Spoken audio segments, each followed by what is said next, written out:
এক আল্লাহর বান্দা আমার সাথে যিনি ছিল, রাহবার যিনি ছিল, সে ডাক দিয়া বলে, হুজুর এই যে বাড়িটা দেখতেছেন, এই বাড়িটা করতে প্রায় 4 কোটি টাকার মতো খরচ হয়েছে।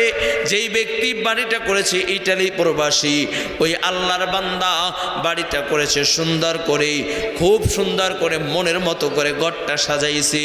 স্বামী স্ত্রী দুইজন যেই দিন বাড়ি উদ্বোধন করবে, বাজারে মিষ্টির অর্ডার দিতে গেছে, বাসায় মিলাদ পড়াবে, দোয়া করায় বাসা উদ্বোধন করে বাসায় থাকা শুরু করবে।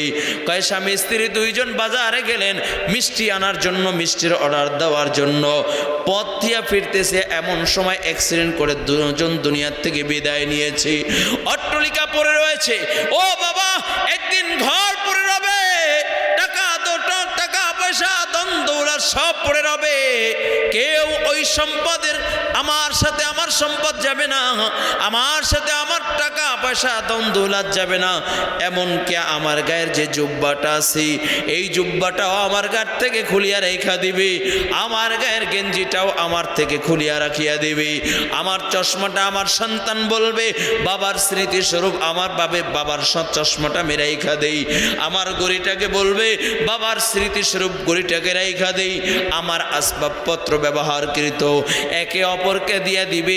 এক একজন আমার আসবাবপত্রের ভিতরে ভাগ বসাবে। শুধু তাই না, আমার সম্পদের মালিক আমার সন্তান হয়ে যাবে। ও কলিজার যুবক, কি নিয়ে রওনা করলাম?